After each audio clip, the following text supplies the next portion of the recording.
We do not speak their behalf. The following contains language in an adult manner and poorly impersonated celebrity voices. Listener discretion is advised. This is Blanche Barton.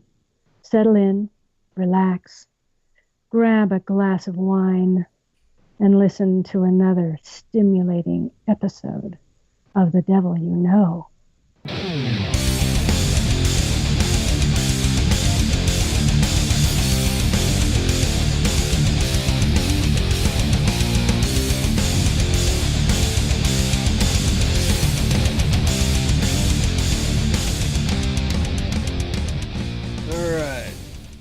What's up, all you left-wingers and right-wingers? What is left ring and right ring? What is that? It's two parts of the same chicken, man. Yeah, It's a crazy world. What's happening, John? I'll tell you what's happening, man. People are running over people. People are hitting vehicles with bats and clubs and chains and whips and dildos. It's just getting nuts out there. It's like an episode of GTA, dude. Especially when they hit you with the dildo. And then they're tearing down statues and... I don't understand that. I don't understand I'm viewing it and I'm watching them pull down these statues, and it's reminding me of when we liberated Iraq. Yeah. This is America. What the hell? How are these people not incarcerated? And Ryder, whether you were on their side or not, I mean, that was a part of history. It's an actual statue about history. It's not saying this is a guy you should worship. It's saying this is something that happened. Yeah, and being a Satanist, one of our sins is forgetfulness of past orthodoxies. But if you just apply that mentality to other things, that statue is a reminder of that racism. It's a reminder to not repeat that vicious cycle and things like that. These statues are there, a part of our history, but they are also meaningful on many different levels. So absolutely. And bottom line is vandalism is vandalism, man. Right? Yeah. I mean, yeah, absolutely. I struggle with it also because of being an artist, and a statue like that it's art. You may not like it, but it's still art. They could have got a petition going and said, hey, we want this thing removed and put into a Civil War museum. Yeah, somebody would have taken it, but right. But fascists, they don't work like that. Right. I hate both sides. I really do. I do. That's why we're on the third side. That's right. That's exactly right. While they're out killing each other and destroying each other, we're just going to all sit back and laugh sardonically and eat popcorn. Yeah, and poke fun at Adam Roberts while he's not here. Yeah, where is that guy, dude? Jerk. He's fired. Is he fired? No. You're No, he's too valuable to us. Hi, Adam. Very true. He wrote me a text or left me a voicemail, sorry, saying sorry he couldn't make it and hope we have a good show. He's going to be sorry about missing this one. It's a good one. Yeah, and let's get on with it. All right, man. Just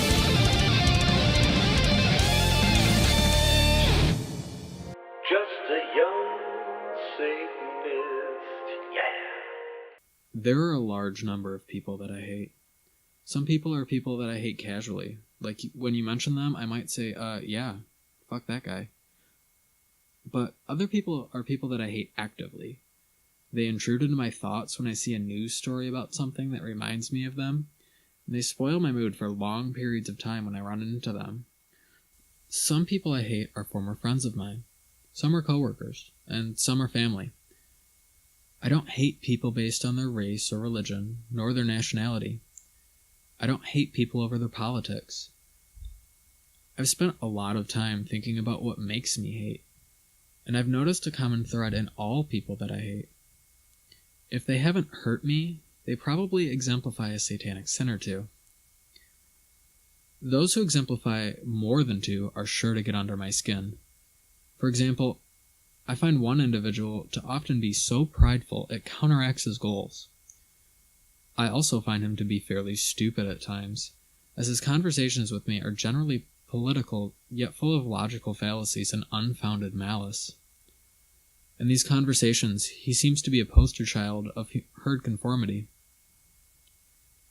He spouts his opinion in sentences structured like those of the Facebook news headlines he reads and shares. Of course, solipsistic as he is, he assumes I am agreeing with him the whole way through, as he takes my refusal to debate him as agreement. This, when paired with the pretentiousness of him making himself out to have more money than he does, makes him all the more distasteful. I could go on at length, but despite all of this individual has always treated me well. In fact, I feel that he favors me over most other people in my position in his life. Yet, I often feel that I hate him. Of course, this is an extreme example. It doesn't take all of those sins to make me hate you. One is certainly enough. Just today, I dealt extensively with a horridly stupid man who was friendly and meant well. He gave me a headache, and I casually hate him for his stupidity. Simple as that. But why would anyone think so much about why they hate at all? Well, because that's a whole lot of energy and vital existence, and it's prudent to make sure it isn't a waste. While it's good and right to express your hate, there comes a time when you hate too much. I'm not saying don't feel hate when you find something deserving of hate. That would be stupid. I'm saying be as discerning in your active hate as you are with your love and affection. Anger and hate put your body in a state of stress that is healthy and good from time to time. And the people you actively hate should be those who deserve it. Who deserves active hate? Well, of course, that's something for the individual to decide. Personally, I have a few criteria for those I actively hate. First, this person must be someone that I personally interact with on a daily basis, or at least weekly. They need to be a regular in my life to be regularly hated. Second, the reason I hate them must have a direct impact on me, beyond my emotional response, at most of the times that I hate them. Third, I must be able to do something meaningful about my hate, either through lesser or greater magic. This means I will not allow politics, celebrities, the guy who cuts me off in traffic, or a distant relative I see from time to time to waste my vital existence. These 3 rules keep me from complaining about something I don't need to complain about, even to myself. I don't spend every day raising my blood pressure on social media to things I shouldn't actively hate. We are all human, though, aren't we? From time to time, I will catch myself or someone else will catch me making myself miserable through misplaced hate. What do I do in those situations? Simple. I recognize that I'm making myself unhappy, and I look to see if the person deserves that level of hate. Usually I will realize that I was just being stupid and move on, putting them in my casual hate or live and let live category. If I can't think it away, I ritualize it away. I always seek to return myself to maximum joy, even if that means doling out some hateful wrath along the way. Just a young Satanist, yeah.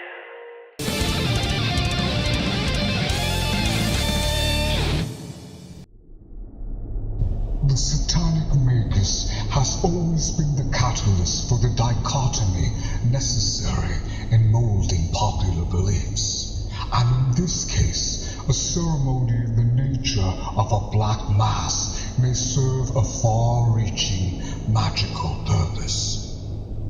In the year 1666, some rather interesting events occurred in France.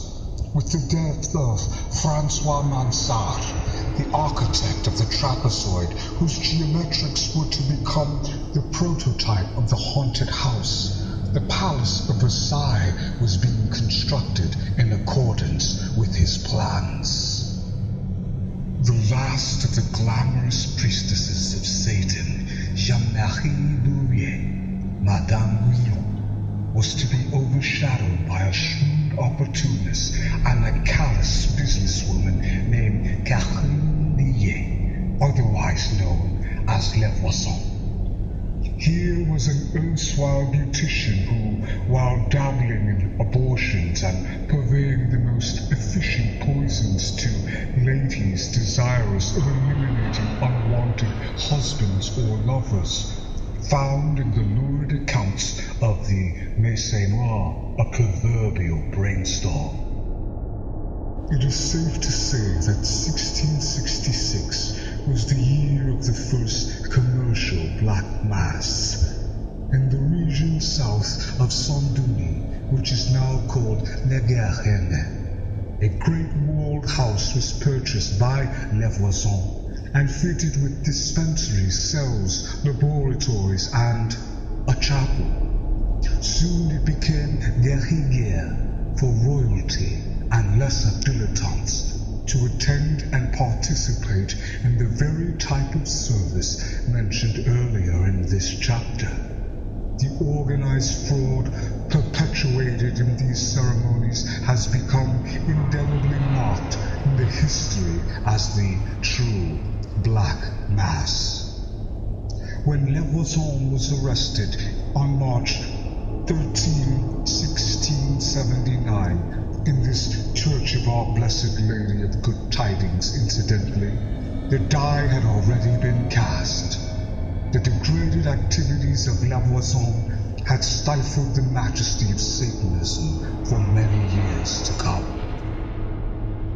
The Satanism for fun and games fad next appeared in England in the middle 18th century in the form of Sir Francis Dashwood's Order of the Madmenham Franciscans, popularly called the Hellfire Club.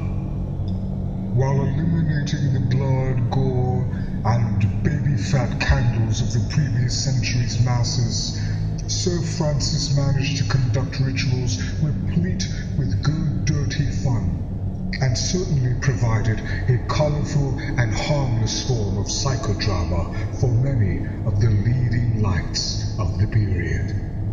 An interesting sideline of Sir Francis, which lends a clue to the climate of the Hellfire Club, was a group called the Dilettante Club, of which he was the founder. It was the 19th century that brought a whitewashing to Satanism, in the feeble attempts of white magicians trying to perform black magic.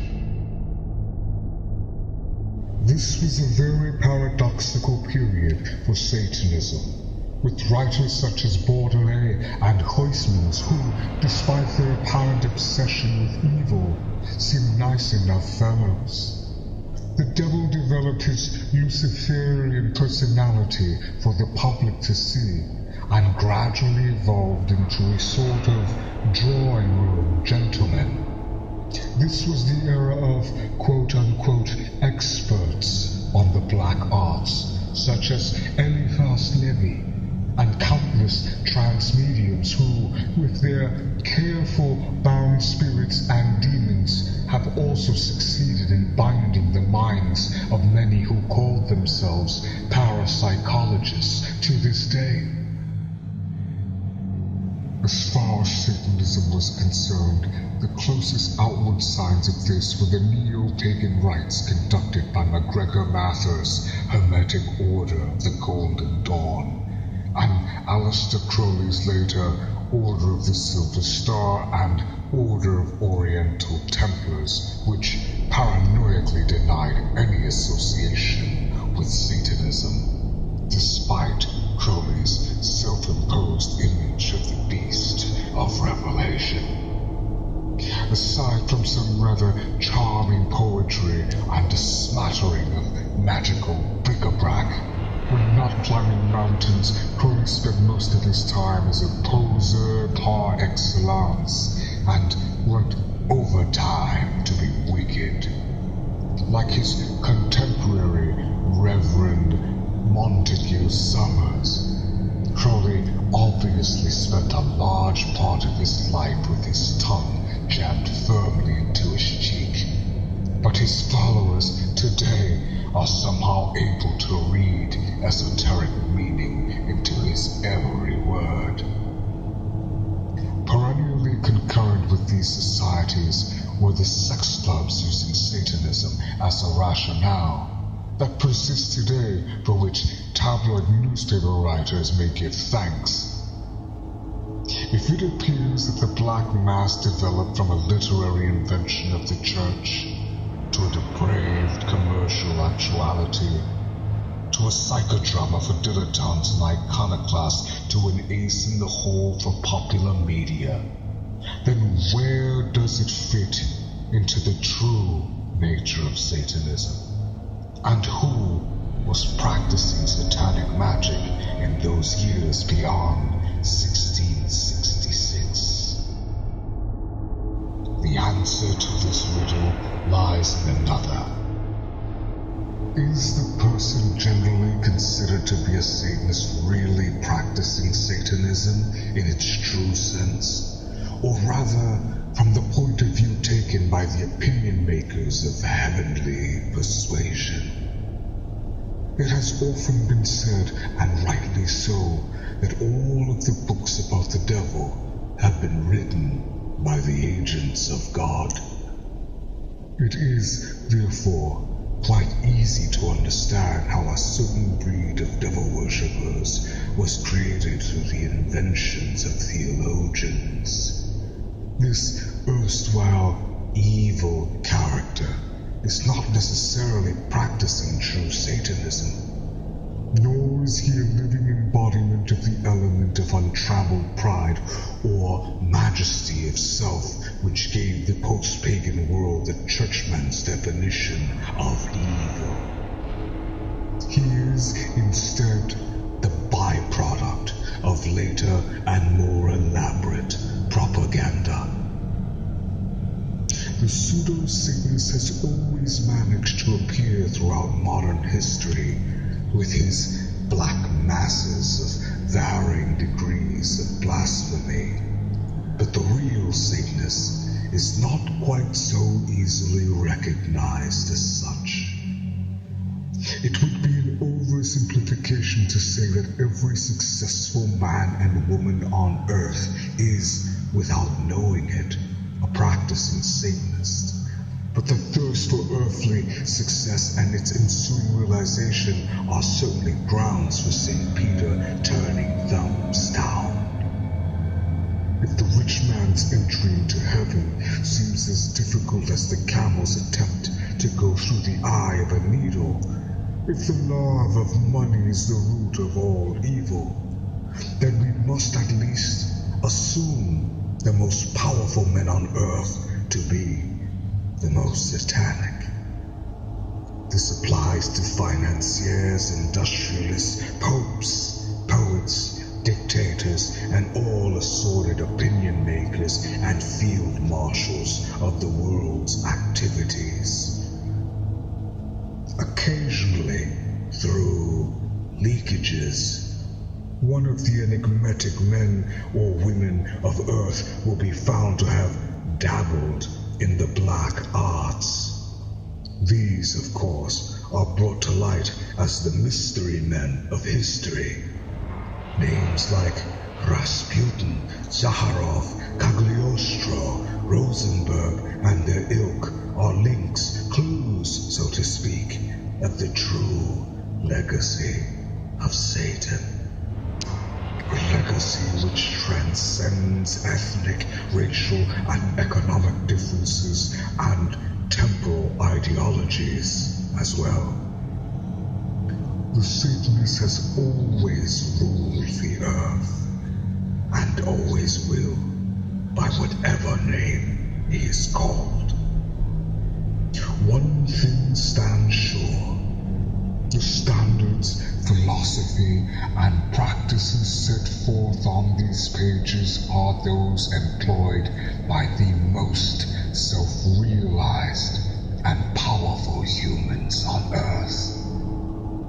In the secret thoughts of each man and woman, still motivated by sound and unclouded minds, resides the potential of the Satanist, as always has been.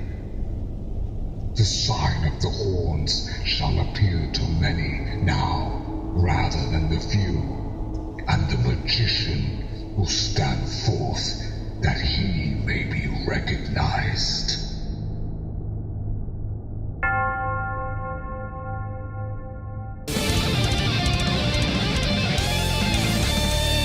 All right, episode 89. John. Yes, sir. This is a big one. This is, of course, one of our favorites. When I'm feeling a little Templi, I want some Templi Rex. That's oh man, that's funny. Exactly. This woman means a lot to me. I've been around her a few times now and hung out and things, and I just gotta say, on this mountaintop, I'm shouting out to the world that I love you, Blanche Barton. I really do. I value your friendship, and those words that you said to me once, that a lot of things about me remind you of Anton, my humor and my prankster stuff and other things. It means so much to me. I mean, so much. Welcome to the show. Well, thank you. Thank you. All right, that's enough. Go ahead. You guys are doing a great dang up job here of getting real information about Satanism out, and I admire everything that you do. And you do remind me a lot of the Doctor. You really do. I mean, it's a wonderful treat to be around people. And when we've been around you, and I've been around you, we certainly have that blending of the dramatic and the prankster. And you can go from deadly serious to getting a huge smile on your face within in a millisecond, and that's a wonderful quality in a Satanist, to have a sense of bravado, a sense of style, certainly, and a sense of humor. You need that. And isn't it a sense of humor one of our greatest gifts for getting through the toughest times? Absolutely. I think Dr. LeVay really understood that, and I was just thinking about that. I'm working on various chapters in the book still. Yes. Yeah. And, Yes. And I was thinking that one of his two main magical gifts were music and humor. Because he would tell all these silly jokes almost as parables. And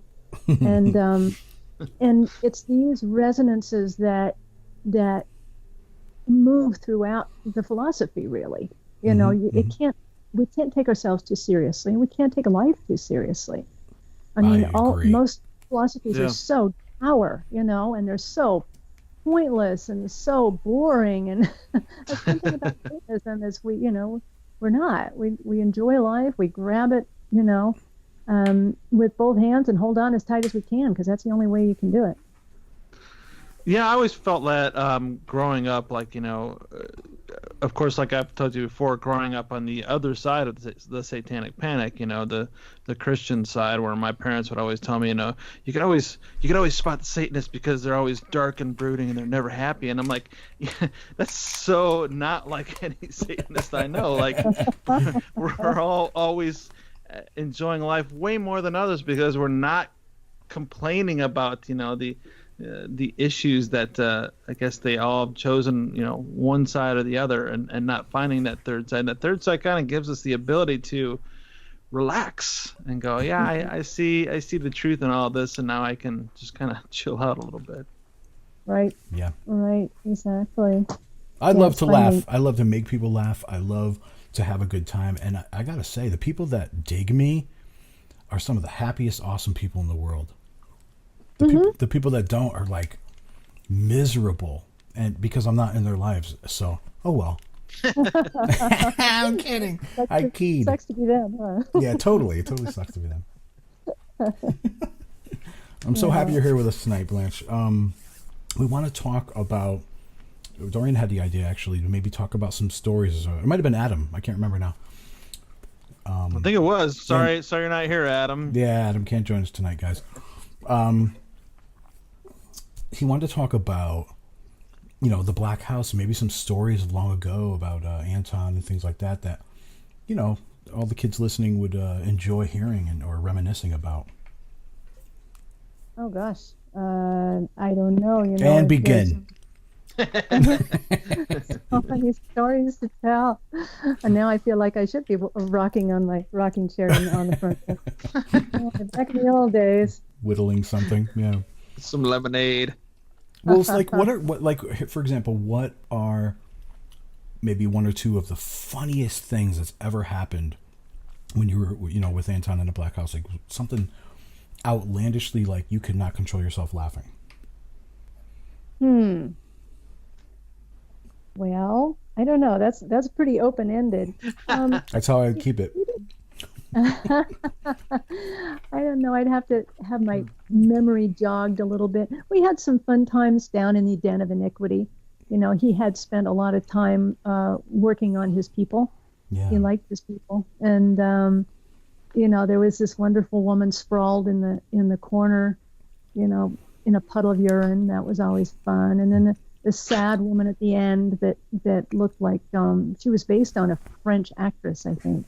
And she just looked like, she'd lost her last friend. She was very sad. And then there was this perky gentleman bartender behind the bar there, ready to offer you whatever you might like. And we had some good times down there. We did. It was a lot of fun. We had special people. Not many people were going down by the time I got there. See, by the time I got there, Anton LaVey stopped performing and largely having people in the Black House by about 1975. He said he wanted to stop performing Satanism and start practicing it. He didn't like the deviled ham anymore, as he called it, because that's funny. People were paying too much attention to that and not listening to what he had to say. And he really was quite serious about his philosophy, and he wanted to be taken seriously. Yeah, I mean, sure, he wanted people to enjoy the nude altars and the naked ladies and the pomp that went with the original ceremonies. That was fun, but he'd been doing that with the Magic Circle since, probably the 50s, early 60s. So, he'd explored ceremonial magic quite a bit, but he was ready to get into some other things, and that was good. So by the time I came on the scene, about 1984, was the beginning of the Satanic Panic. He wasn't allowing a lot of people into his inner sanctum anymore. But I was making the point. Actually, that's the chapter I was just finishing earlier today. I hope I finished it. And he saw part of his role. People say, well, what were you doing during the Satanic Panic? Well, we were making ourselves available to law enforcement people, to animal protection agencies, to child protective agencies. He didn't turn down an interview with people like that. Right. And he also was getting information out to small press. At that time, there was a big explosion of zines, small fanzines and magazines and literary magazines from the major colleges, and he would make himself available to them much before he would go on some of these chat shows, these national chat shows that were offering him, 5 figures to go on their show. Yeah. But he knew he couldn't be heard, and he didn't want to dignify these accusations by having the man himself, Anton LaVey, the head of the Church of Satan, go on up against, this pimply-faced kid claiming to be the high priest himself in his garage down the block, Yeah. So during the Satanic Panic, Anton was not panicking. No, he was pretty secure that and he was also secure that we had plenty of representatives who could explain what he was getting at. And the people in leadership within the organization right now, a lot of them either came in, like Dorian, through information that was supposed to be sensational and outlandish and alienating during the pandemic. And smart kids like him said, kind of scratch your head and say, I wonder what they're talking about over here, And you read the books and you say, gee, that doesn't sound half bad. That's pretty fun. Or the leadership within the organization now are people that were the ones answering the phone calls, doing the interviews, monitoring the internet and answering a lot of questions over and over and over again during that whole escapade. And it's sort of like being battle-weary soldiers together. We've formed a bond that is much more than friendship because of that, I think. Sure. Yeah. Mm. Well, you said you said about that some of the smart kids have said, hey, what is this about and what's that about, and then looked into it and found out to be not what they thought, not what they were taught, and and ended up being something very cool. I've recently, what I'm getting at here is this day and age, it just baffles me that people don't know what Satanism is about, what it is, that is what it is not, mostly. And it affects us, whether we lose a job or lose a client. Like I recently lost a client, and I took a big hit financially because of my religion. And I've been doing work for them for the longest time. And one person comes in, oh, did you know? Oh, I can't do this. And it's like their misconceptions, their fears cost me money. So, I mean, you recently had an experience like this as well, right? I did. I'm unhappy to say that I was very happy in my job, but I lost it. And they could give no real substantial reason. I hadn't gotten any warnings on my performance. I hadn't had any complaints. I was good on all fronts with my coworkers, with other people that I was working with, and yet they just called me in and said, you're terminated. And they said, we're going in another direction, which I don't know exactly what that means, but apparently the direction was not leftward. Yeah, that's that's the political correct version of clean out your locker, Bob. Yeah. You're fired. At first I was very hurt. I was very shocked. I consulted a couple of attorneys to see what my standing might be. But of course, unless they actually say, we're firing you, or someone in the company would say, we're firing you because you're a Satanist, there's very little you can do, Oh, and how long have you been with this company?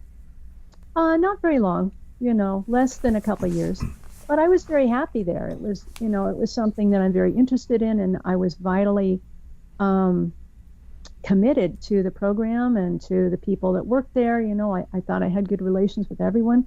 And so it was completely out of left field. It made me feel really, really crappy that it happened. But at the same time, I knew that it was taking time away from, I was getting to the point of realizing that it was taking time away from other things that I really am committed to doing, like writing this book. I mean, when you're working, I've been admiring of Satanists, of our fellow Satanists who can keep a full-time job, who can keep good relations at home, raise their kids, have a good family life, and still find time to cobble out these excellent pieces of art and literature and other things that Satanists are prone to do. I'm just amazed that podcasts and the like, and still remain sane, to be able to keep all of these things balanced in your life. I always admired Satanists that could do that. And, but I was finding it very difficult. I was finding, only stealing 4 or 5 hours a week for my projects that matter a great deal to me and that I know are vitally important to a lot of people. It wasn't enough. So I was just getting to the point of feeling that actually a weird thing happened exactly a week before. And I want to share this because maybe some other Satanists or other people that listen to your show can relate, and maybe we can, as proto-scientists in the magical field, can put it together with maybe something they've experienced or something in the future. I was going to work, and again, this was completely out of the blue. So I had not an inkling that this was going to happen, but I was driving along, and all of a sudden I got this wave of something. I don't know what it was. I guess it was like people describe a panic attack. Where your heart's beating out of your chest, and you have pain, your stomach's upset, you feel like you can't breathe. And so I pulled over. I started taking really deep breaths. I was sobbing. It was so overwhelming. Yeah. And so I was just gulping for air. And I finally talked myself through it and said, okay, I thought I chalked it up to maybe having a panic attack about not needing to be here anymore, about not needing to work here anymore and needing to go somewhere else. That's what came out of it. And and then a week later, I didn't realize this until like a couple of days ago after this had already happened. And I'd been starting to process it all because I was in such shock. Almost to the minute, like within a 10-minute range, it was a week later that the axe fell. Right. Wow.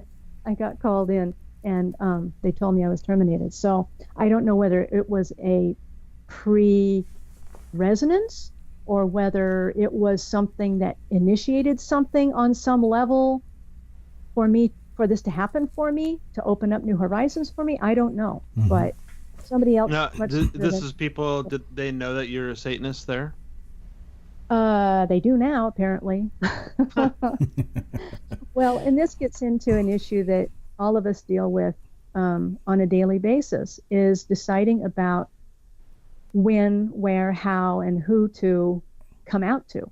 You know, a lot of us, we have children, we have jobs, we're interacting with our with playmates, parents that may or may not be comfortable with, satanic paraphernalia in your house, or knowing that, they're sending their child out to be with a Satanist for the day to go to the zoo or something. Right. There are it's considered within our circles lesser magically prudent sometimes to be horns down, or to tuck the Baphomet, as John likes to say. Yeah. But the downside of that is that then the people around us, since they don't know that we're Satanists, they just figure that they project that we're like they are. We're probably Christians or atheists or some other persuasion. They don't know that we're Satanists. So they don't have the clue about what kind of person a Satanist really is. When we tone it down, when we keep our affiliation quiet, we do it for our own survival and for our children being comfortable and safe and happy, and our coworkers being comfortable. But it's the downside of that is that people have no idea if they're dealing with a Satanist or not. Yeah. Sure. Yeah. I find. So. Go ahead. I'll come back. Yeah, no, it's open to discussion. So there are pluses and minuses, and I'm realizing now that I'm already an open Satanist, so it's not. It doesn't have to be a question for me, but there are a lot of people that are a lot less open than I am. And is it a good thing? Is it a bad? Is it being prudent, or is it just perpetuating the problem when people don't know when they're dealing with a Satanist? I choose the latter. My thing is this: I abhor the tucking of the Baphomet thing. I mean, if you're walking into a bad neighborhood or a Muslim neighborhood or something like that where they're going to cause physical harm, tuck it. They don't need to know. Choose your battles. But at a job with these people that you've been working with for a while, and then they all of a sudden find out that they got this weird thing going on in their head. They fear you all of a sudden because of Satan. Oh, that word. And for someone to just say, I'll tuck it, I'll hide it, horns down, and walk away, they're missing out. To me, this is my opinion, that they're missing out on an opportunity to clear up a misconception, to make the world more accepting of Satanism. I don't mean go out there and be evangelical. I'm not talking about anything like that. I don't want to catch a lot of flack from people that just don't get this. But what I mean is, when someone is, like in your case or my case, no longer needing your services, or they're going to go in a different direction, but it's because of the religion that they found out that you're in, they don't know about your religion, because if they did, they wouldn't have taken this path. They wouldn't have chosen this thing with you, because they know, that's not what it is. You got the wrong idea. They can help clear up a misconception. And I find tucking it and tucking the Baphomet is like tucking your tail to me, and you're walking away, and it's almost like like an internal martyrdom to me. I'll get nailed to my little cross and walk away. I don't like that. I think it's a great opportunity to, hey, by the way, no, whether I don't get this job back or anything else, just so you know, this and this and this and this. So, okay? And it gives them, like Anton says, much additional wisdom to ruminate over. Because... Isn't that kind of a form of martyrdom, what you're saying? I mean, as far as, at least for a blanket statement, it does... There are certainly people that it's totally fine for me to tell them, and I don't ever really necessarily hide it, but it doesn't benefit me to always just walk around waving a flag of I'm a Satanist. I'm an individual. Satanism is about being an individual. If it doesn't benefit me, then there's no point in doing it. I mean, because I don't need, no matter how much I can tell the world about what Satanism really is, a lot of them are just not going to get it, and I don't need them to get it. I need individuals to get it, and an individual can get to know me, and then I can pull out the Baphomet and say, "Oh, you didn't know this? Yeah, this is what I'm a Satanist, and you know I'm a good guy." And it's a little bit easier for me to make a relationship with somebody who understands now, because they're already okay, I get this guy. They're not going to make that initial judgment about it. I'm not talking about flying a flag. I'm not talking about, having a parade, or I'm not going to, hey, by the way, I'm a Satanist. Nothing like that. I'm talking about if it comes up in conversation, or if it comes up because you're losing your job or losing a client or something like that. That is an opportunity to me, because when Anton said, make yourself a terror to your adversary in the Satanic Bible, I look at it like it's a battle. You're choosing this battle, and you don't have to make yourself a terror by physically harming them. You can harm them in other ways. And what that means is maybe just simply taking someone's weapons away. Their weapon against you is the religion that they that they don't understand. So taking that away by explaining it to them, showing them the beauty of it and what it is, takes their weapon away from you. Even if they don't hire you back, they know now that it's not what it is. You've planted that seed to let it germinate however it is. They're going to have that additional wisdom. That's how I see it. I know it's a little gray area and it's tough, but psychologically, we are dealing with humans on a psychological level that some of these things work sometimes. And just to prove it, I recently got an email, in fact today, from the client that I lost, begging me to do work for them again without this person that brought it to their attention knowing. So they don't care now that they know what I explained to them. I went in great detail and explained to them what it was, and they love my work and they love me. So now I got them back. So hail Satan on that one. Yeah, hail Satan. Absolutely. I like that. I like that ending. That's a good one. I know I'm going to catch. There's a lot of people that don't get what I'm saying, and that's fine. It has to be a case-by-case basis. Absolutely. It's not, like you said, you can't just say you should never do it. Well, you said yourself at the beginning, if you're walking into a bad neighborhood, that's a reason. There's no choose the battle. There's no nevers. Yeah, exactly. I mean, it's what's going to be beneficial to you. If you can make Satanism better by letting people know they don't have to be afraid of you, and that in anything as a Satanist you're going to do a better job. Absolutely do it, but you just gotta find the right times. You got to use a little judgment. Here's another thing really quick. Me explaining something to somebody and showing them the beauty of something and diminishing their fear of it because you got to think Satanism is new. All right, we're still within our first 99 years, which are the hardest. It is new in the greater scheme of things. To make it a better place for our world, we make the world what we want. So me doing that, planting that seed, watching it germinate. Now let's say another Satanist comes along and is perfect for this job.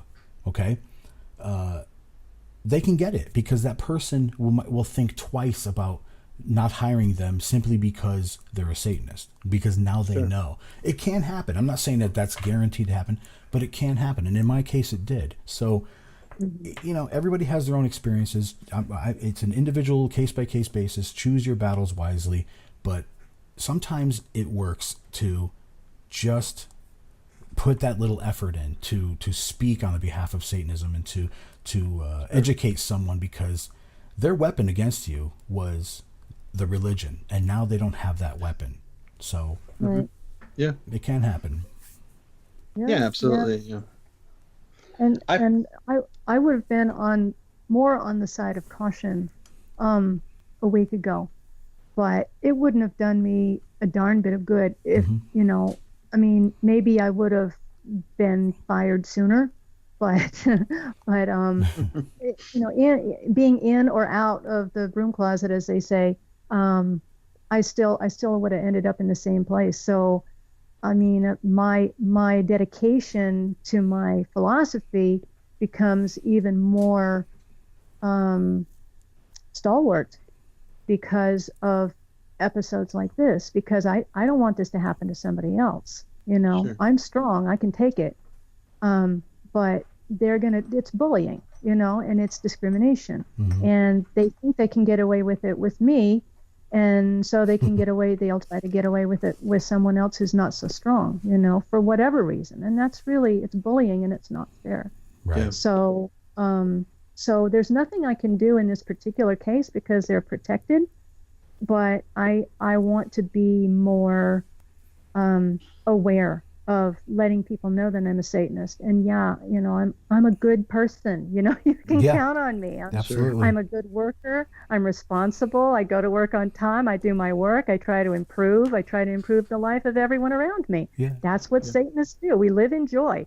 We live in joy, fulfillment, and challenging ourselves. But more oftentimes more than non-Satanists, because we value our integrity and our honor and things like that. So we realize we only get this one dance. Okay, for all we know, this is it. This is the end, and it goes by so damn quickly. People don't realize it, and they tell you that from the time you're a child.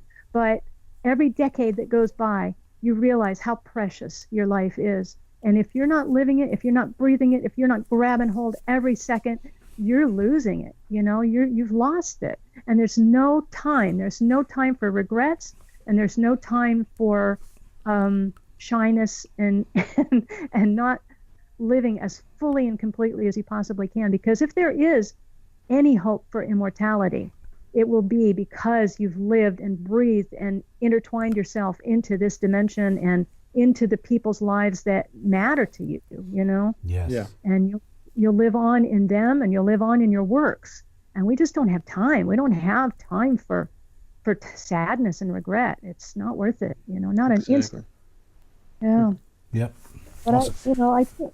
I think about sometimes whether I want Satanism to become popular, like how many Satanists are there in a given population? I think it's a finite amount. The doctor talked about that maybe Satanism is the last identified ethnic, identification. Because it seems like there's something different about us. There's just something different about us. And I realized that when I've been reflecting lately over this episode and other things, that we feel deeply, we're affected by things, we perceive things on a different scale. And when you're a child, you begin understanding how people are so cruel, all these little cruelties, and they're hypocritical, and they're self-deceiving, and they're short-sighted, and they're destructive. They're self-destructive. They're destructive of everything around them. They're wasteful. And by the time you're an adolescent, you start looking around and saying, doesn't anybody else see this? I mean, am I the only one that's seeing this? And then you pick up the Satanic Bible and other writings of Anton LaVey and other Satanists, and you say, oh, phew, okay, I'm not the only person. I'm not the only person seeing this.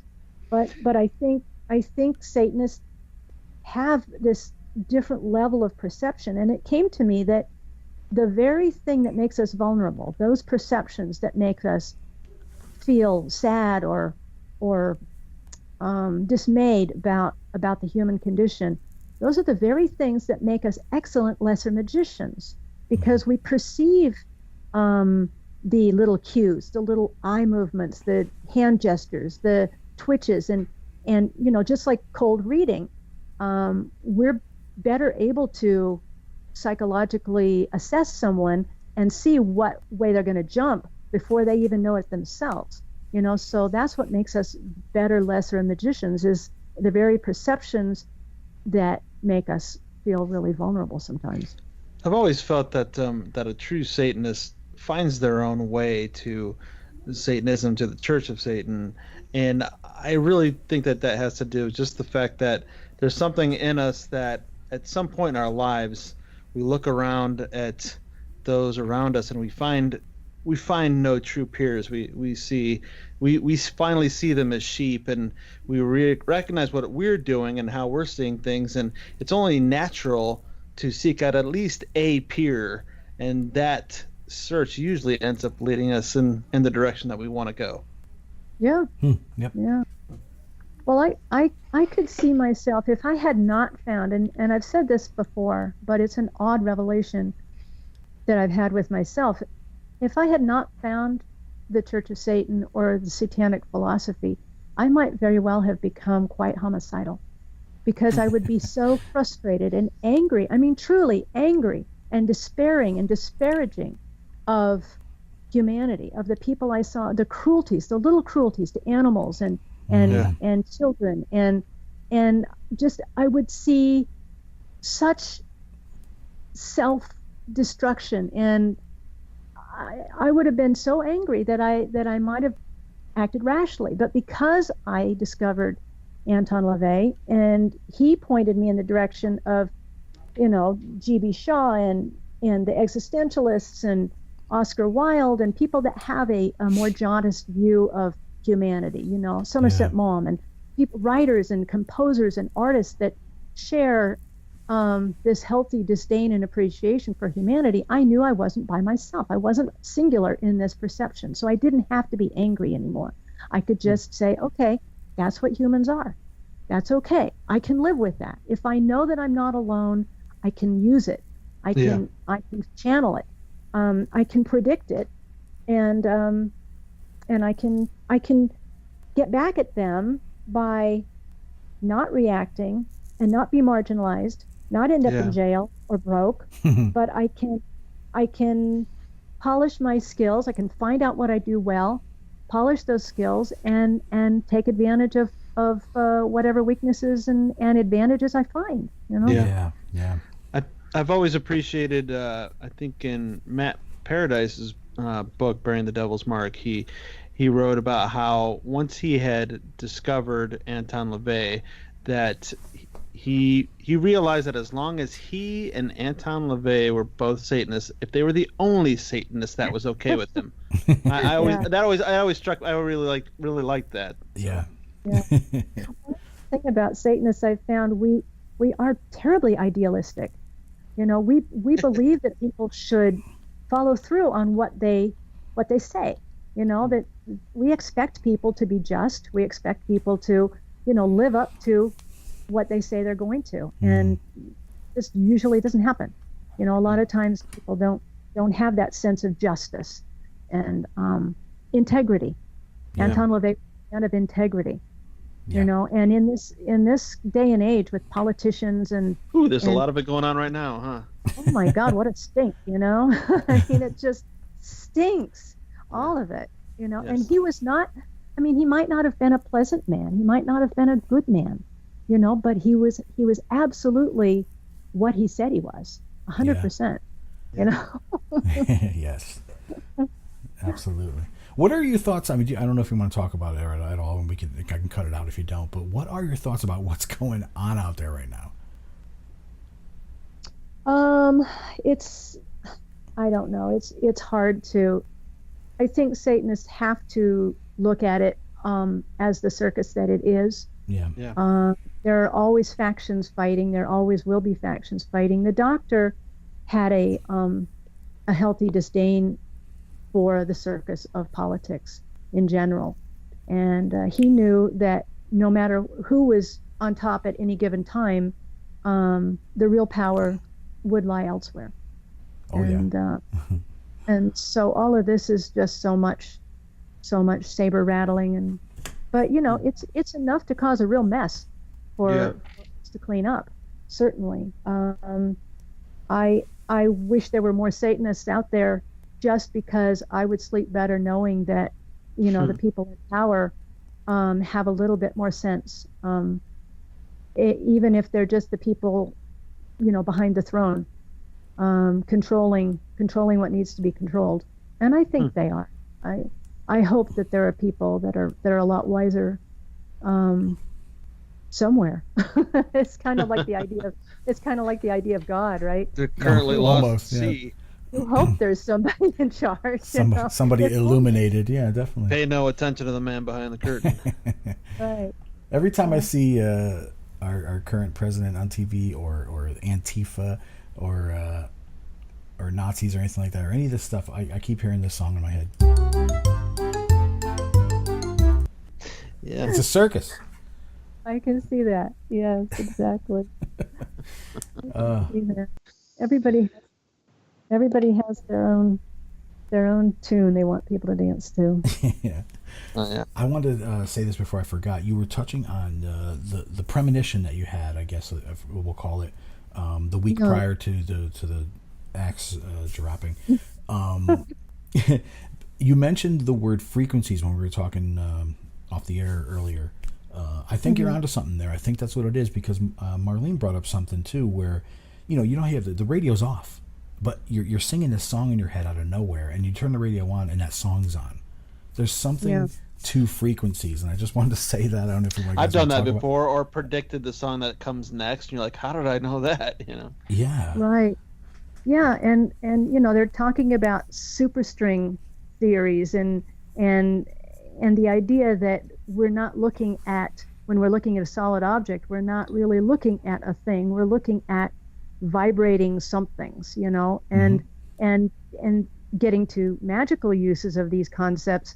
This idea of, what do they call it? Effect at a distance or something, where things that are apparently not connected can affect each other, even though they're, some distance away, distance apart. And again, it's through resonance. And when I grope for a concept for the way I feel about the universe and these archetypes that we deal with, I've come to the phrase that I find most satisfying. I've invented a phrase, resonant wisdom.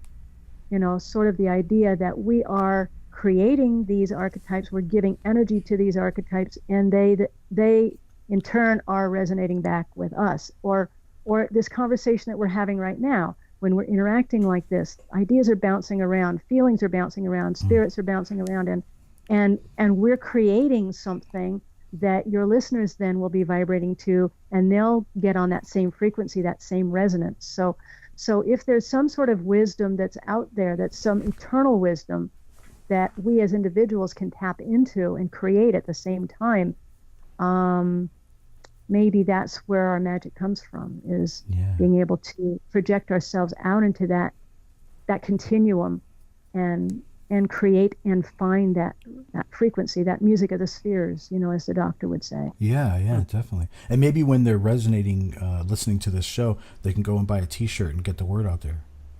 That's a great idea. Yeah, well, talking about flying the colors, I think it's very important for us to give our support to those of us who are trying to put product out there. Buy their posters and stuff. This is not anything to do with anybody else that's on this show who might have or might not have products for sale. But really, I think it's important that we support each other. Yeah. And there's amazing artists out there. There's amazing writers out there. I mean, I know I'm not mentioning every little artisan that there is, but it's important. We are a mutual admiration society. It is important, whether you personally like the person or not. We should be pushing each other's things out there, because as a whole, it benefits everyone. Yeah, it does. And again, it gets back to the point of letting people know who Satanists are. What are we? What kind of people are we? They don't know. Chances are, because we're a small population, chances are, number one, they're not going to meet a Satanist, a real Satanist. Number two, even if they do, they won't know it, because we're so discreet that we don't fly the colors a lot of times, Right. So how are they not supposed to, listen to what some, loon on the Christian channel says we are if we're not giving them other information, Or a pseudo Satanist for that matter. Yeah. Yeah. Exactly. Yeah. Oy vey. No names, please. Like we've got twice as much work to do now. Yeah. Yeah, of course. Yeah, but that's to be expected. That's always been the case. If it, by whatever name, there have always been coattail riders, and boy, they were the bane of the doctor's existence. Yeah. Almost from the time he opened the doors, there were people opening doors behind him, calling themselves the Church of Belial or the Lucifer's Legions or whatever they chose to. One of my favorite was oh gosh, can I remember that? The Church of Satanic Church. Oh, I can't remember what it was. I'd have to look it up. But it was Satanic Spaghetti Monster. It was cash. So you could make the checks out to cash to be a member. Aha! That's H. Oh, jeez. Wow. The Church of Satanic Hamsters. That's what it was. Just make your check out to cash. Thank you. Jeez. That's what I'm going to start telling Well, the Nigerians. I guess they're all just like warts, right? Or like a zit. Just give it time, they'll go away. Pimples? Yeah, boils. Yeah. Yeah. And they fester. They fester and then they explode, usually of their own making, their own inertia. Yeah, but then eventually they dry up and die. Exactly. They dry up and blow away. Well, that's one problem with the internet is everybody's got their own little soapbox, and Yeah. any goofy idea that comes down the pike is accepted as with reverence, far more than it, I suppose. Zoinks.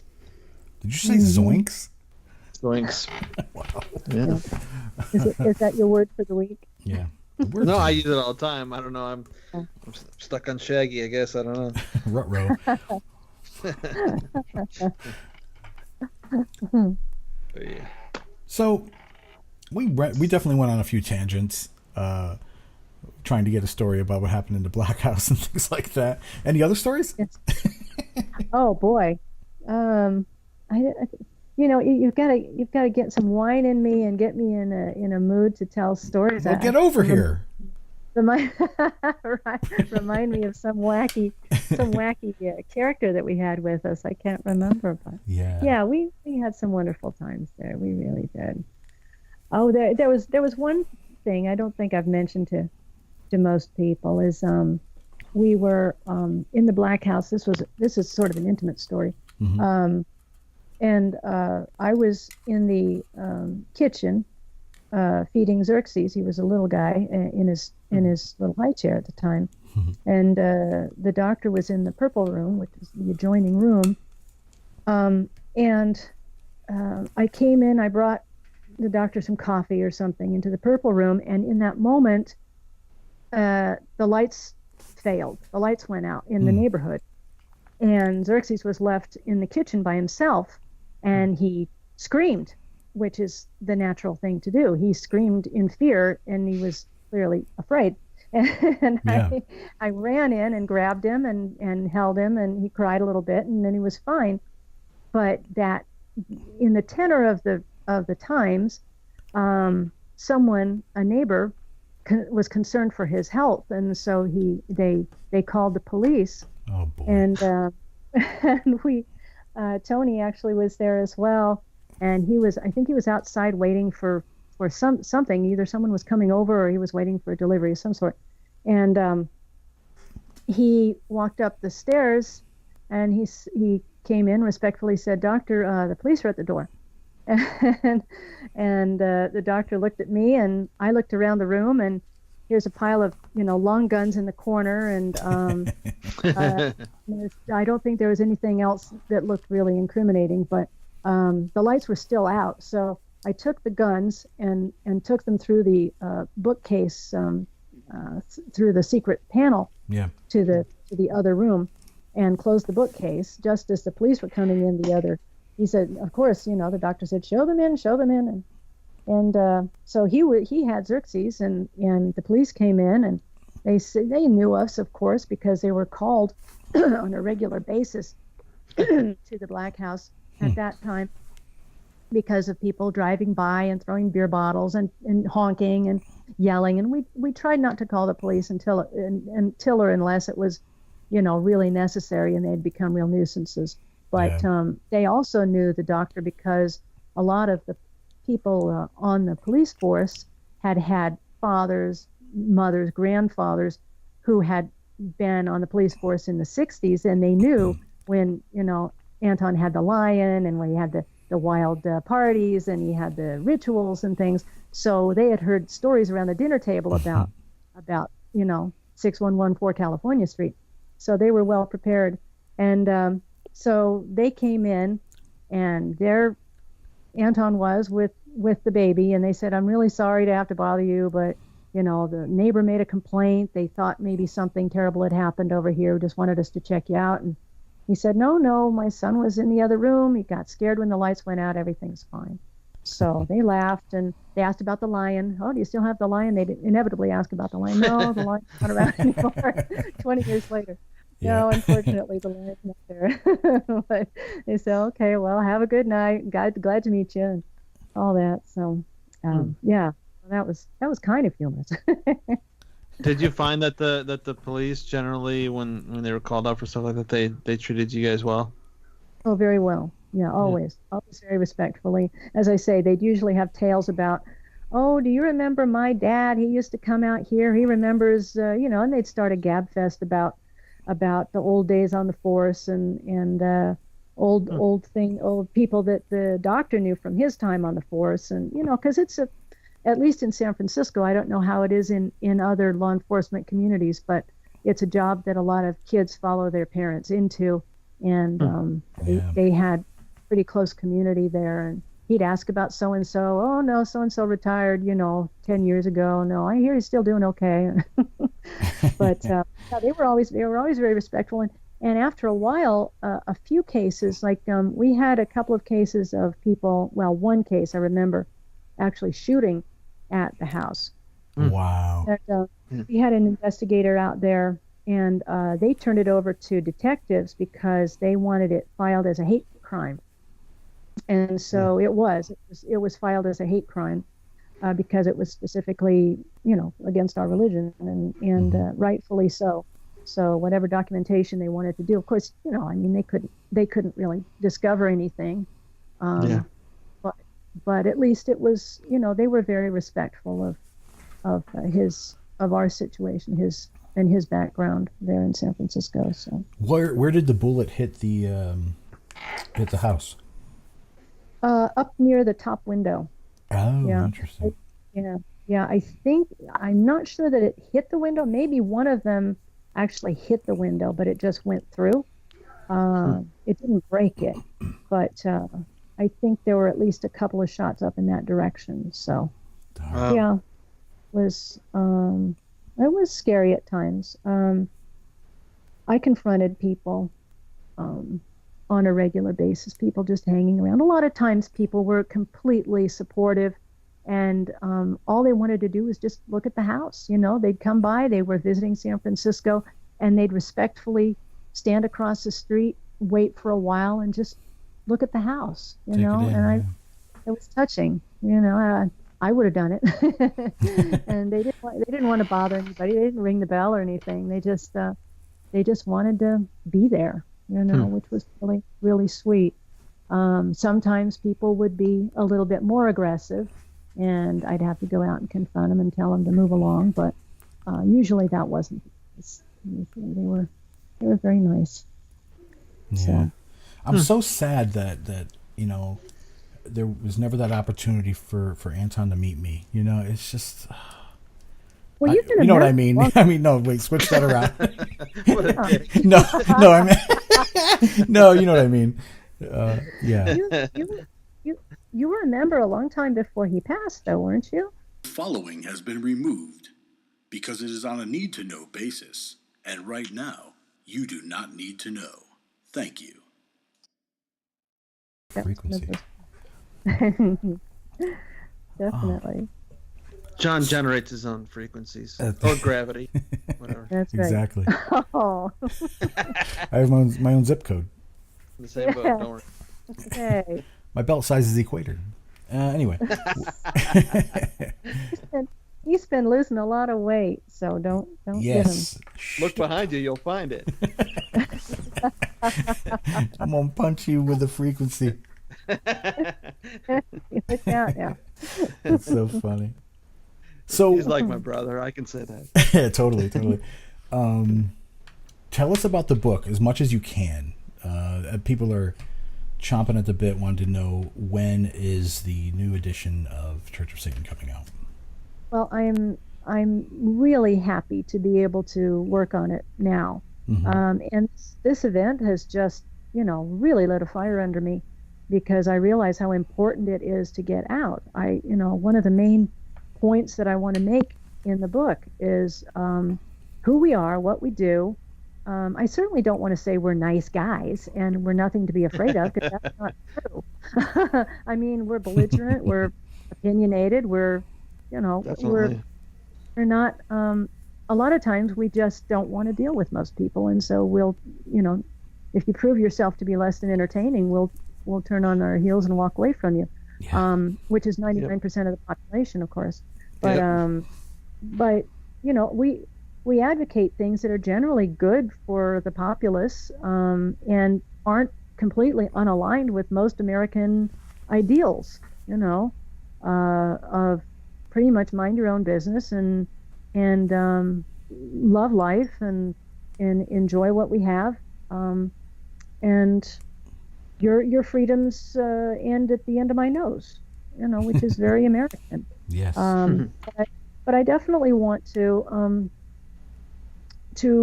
get this out. I don't know when. I can't give a timeline, but as I say, now that I have the time, I can work on it a lot more in a much more concentrated way. And I realize through this experience how important it is to get this out. It's not like I want to evangelize to people, Mm-hmm. but I always want Satanism. I mean, Satanism is here to stay. There's never going to be a time from now on that there won't be Satanists walking the earth, because Anton LaVey's philosophy has drawn the attention and has been productive and enticing to a fair number of people, and that number is increasing all the time. Mm-hmm. So all walks of life. Yeah, the idea that we're going to be rubbing up against people from time to time in a completely spiritual or intellectual way, of course, is entirely possible and probable. So I want this to be a book that your daughters or your children or your coworkers can hand to other people and say, look, if you're concerned about this, this is what it's the same reason that Anton LaVey wrote the Satanic Bible, because he was tired of explaining it to people. It's the same reason that I wrote a biography, because I was tired of explaining, Anton LaVey's life to people. This is a book that I can say, this is where we came from, this is what we think, this is what we do, and through these wonderful surveys, show people what we're doing and how many walks of life we're in and where you might encounter us, and whether we're a positive or negative force in your neighborhood.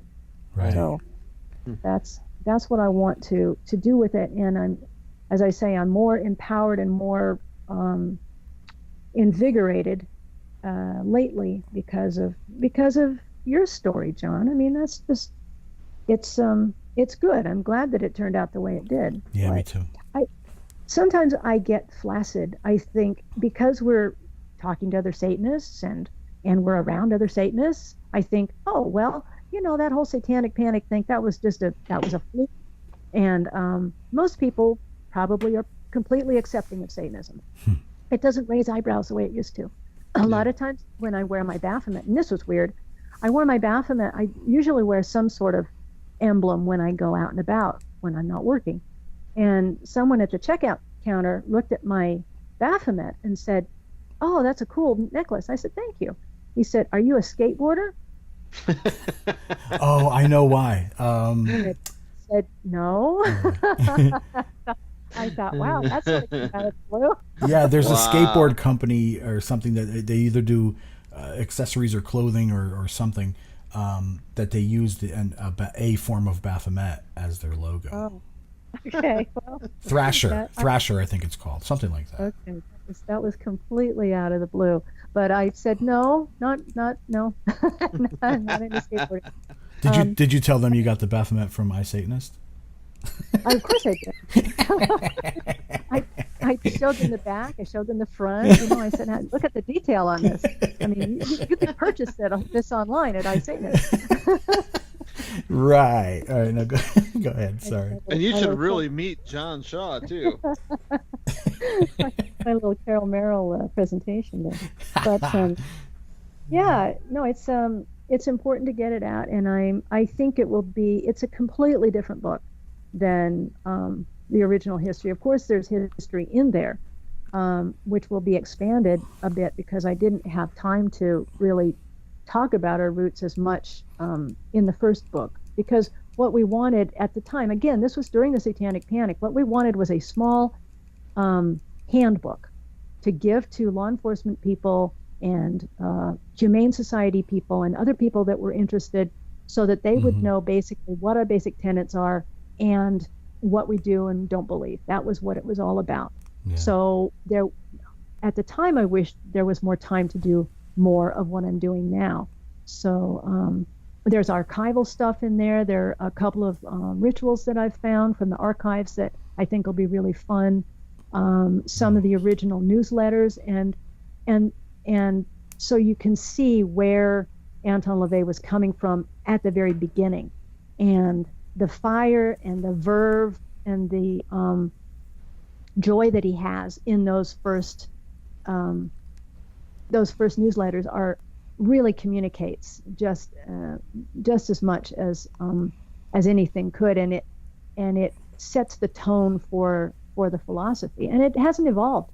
You know, you talk about 50 years, maybe something's changed from the original ideas, maybe things have gone off track, or we're going in another direction. No, it's pretty much what he thought at the very beginning. Yeah. And that's what it still remains today. He got it right the first time, and It it's is all what been- it is. Human nature doesn't need to change, right? Yeah. Yeah. It is what it is. Yeah. Yeah. It's all a matter of just practicing it and keeping it pure. That's another reason why I really don't want Satanism to become overly popular, because we know what happens. You know, it becomes diluted, it becomes watered down, it becomes used by people selling stuff that really isn't the highest quality, you know, and either ideas or merchandise or all of the above, and trafficking on the trust and the integrity that we have established. That's what peeves us most about these little hot shots on the internet sometimes is, you know, they'll tap dance all around it, and they'll use the symbols, and they'll try to use our, you know, they're dining on our dime, you know, as they're dining on our reputation, and I want that to be protected and unsullied. And the more widely dispersed the ideas become, or the images become, the less intensely protected and concentrated it is, you know. Yeah. Will this book continue up to present day? Yes. Yes. Oh, I can't wait. If you need an image from the DC Conclave, I got a poster. Really? You can just put it in there. Go for it. I haven't heard about that. Goodness. No, wait. Didn't you? I think you. Didn't we send you one, Blanche? We did. Yeah. The poster for the conclave. Yes, thank you. Oh, okay. Yeah, I got. Yeah, I got that. Right. I was like, wait a minute. Yeah, no. All right. Shoot. Yeah. What else can we hit on? Well, we kind of briefly were talking about this amongst ourselves beforehand, but I had this thought, and you may have actually just answered it just a moment ago, but I had a thought about what would have happened. What would it be like if Anton LaVey was not around in the 60s and there was no Church of Satan developed until, he was that same age today starting it.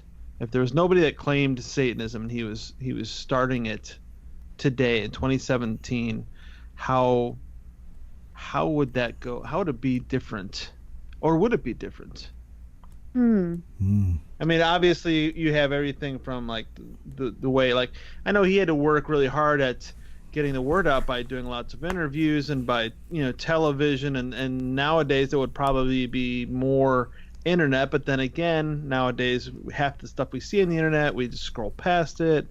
It's just a whole different... There'd be no Motley Crue. Well, the technology would certainly make a difference. I mean, as far as what he would be getting out.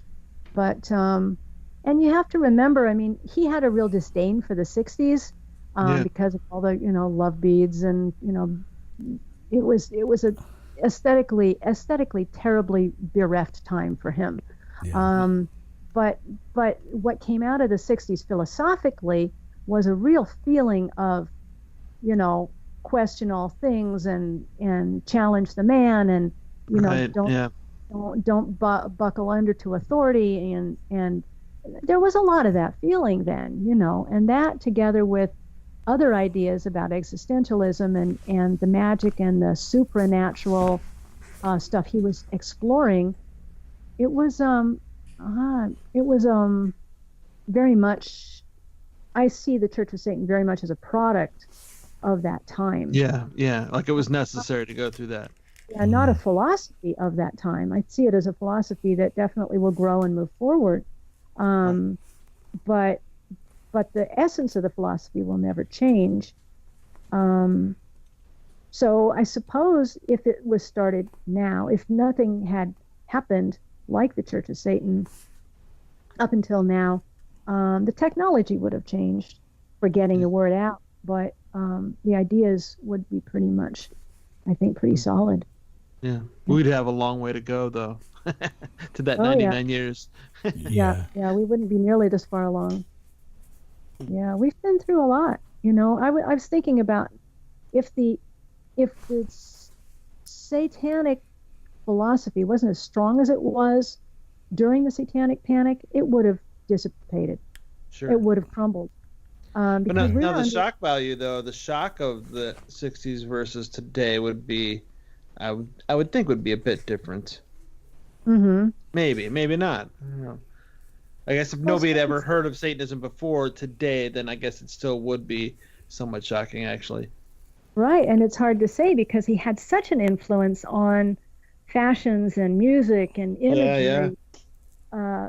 It's like, you can't put the genie back in the bottle once it's out, Right. And all the consequence of that. I mean, one might even say that the whole Satanic Panic might have been, in part, a reaction against Anton LaVey starting the Church of Satan. It took a little while for people to kind of shake their heads and get past it and say, oh, what are we doing? Yeah. And there were other factors involved, but in a way, maybe those enemies were just kind of a proof that he was successful in getting his philosophy out. Mm-hmm. Yeah, and it had gone from being kind of a fun, spoofy, campy, let's dress up like devils kind of thing to, hey, this guy, he really means it.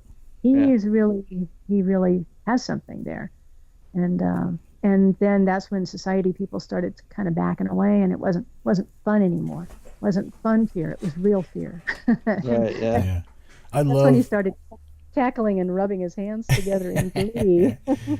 I love fantasizing about it. I love talking about the what ifs and things like that. But Satanism happened precisely when it was supposed to. Yeah.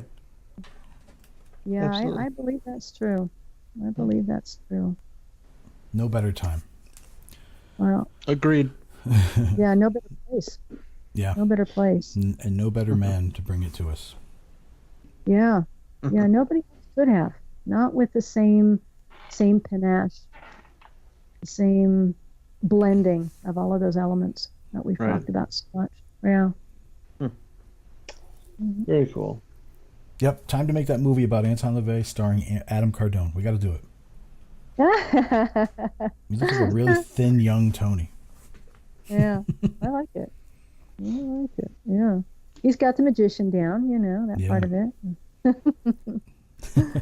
As long as we don't add any fictional parts, like that time that Anton got to meet John Shaw. Dork. I really want to make that movie. If you make the end of the movie is him shaving his head in the mirror and you fade out. I just don't know if we can get Adam Cardone to shave his head. But think about it, Adam. Think about it. Yeah, just something to think about. Put it under your hat. Yeah. Yeah. Well, I mean, we're almost. This is over an hour. I'll talk all night if you want. I'll pour a glass of wine right now. I always enjoy talking to you. Enjoy talking to both of you. Awesome. Yeah. Well, we're gonna get out of your hair, so you can finish writing that book. It's coming out next week, right? Yeah, definitely. You better get on it. in some reality, some alternate reality that is already happened. I pre-ordered my copy already, so. Yeah. Oh, that might be a good thing. Pre-order. And they'll be available on iSatanist. I'm kidding. I did. I keyed. Blanche, it's been great. I don't want you to go. Absolutely. And please come by anytime, including maybe be part of our 100th episode. Be cool. Yeah, that's coming up pretty soon, huh? We're getting there, and we're making the change to video. Wow, pretty exciting. Yeah. Well, I'm always willing and ready and able to talk to intelligent, dapper, stylish, exciting gentlemen. Yeah, but we're talking about us. Yeah.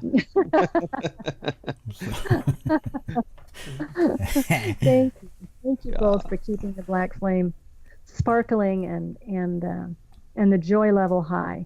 We're honored to be a part of it. Yeah, absolutely. Really understand what's going on and how important it is that you keep doing what you're doing. It really is.